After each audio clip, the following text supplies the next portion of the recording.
కజ్జికాయలు preparation with stuff బెల్లం పల్లీలు కోసం 2 కప్పుల పల్లీలు మంచిగా సిమ్లో పెట్టి వేయించుకోవాలి. సిమ్లో పెట్టి వేయించుకుంటే పొట్టు ఈజీగా వచ్చేస్తుంది.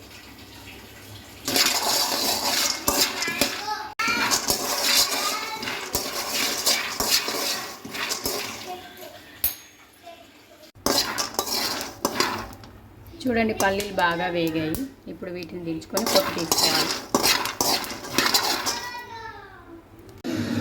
ఇలా పొట్టు తీసుకున్న పల్లీలని కొన్ని నువ్వులు వేసుకోవాలి, మిక్సీ పట్టుకోవాలి. ఇలా మిక్సీ గిన్నెలో వేసుకొని ఒక 3 ఏలక్కాయలు, ఒక పిడికెడు పుట్నాలు వేసుకొని మిక్సీ పట్టుకోవాలి.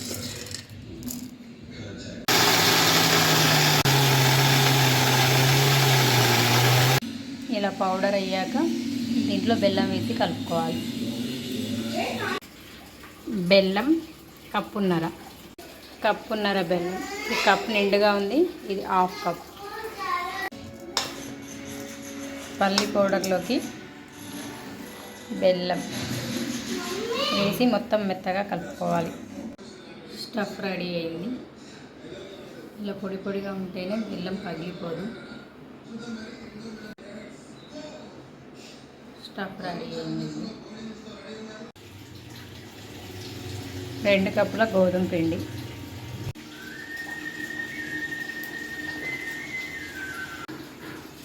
పిండి, కాబట్టి గుల్లగా రావాలంటే 1 కప్పు రవ్వ సెమోలినా, కొద్దిగా సాల్ట్. పిండిలోకి కొద్దిగా కరిగించిన నెయ్యిని వేసుకోవాలి.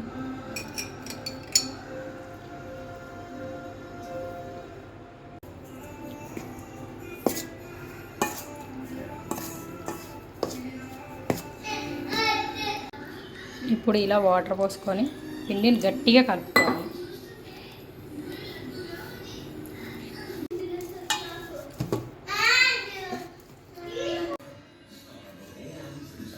ఇలా కలిపి ఒక 1/2 అవర్ పక్కకు పెట్టుకోవాలి. ఇప్పుడు కజ్జికాయలు చేసుకుందాం.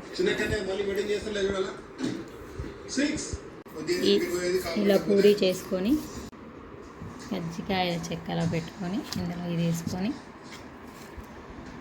ముందుగా రెడీ చేసుకున్న స్టఫ్ని ఇలా పెట్టుకోవాలి.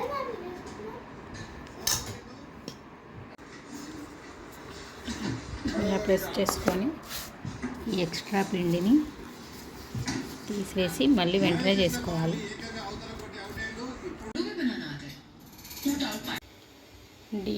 డీప్ ఫ్రైకి సరిపడా ఆయిల్ పోసుకోవాలి. ఆయిల్ బాగా వేడయిందండి. ఇప్పుడు మనం కజ్జికాయలు వేసుకొని సిమ్లో పెట్టుకొని వేసుకోవాలి, లేకపోతే అది బ్రేక్ అయిపోతుంది.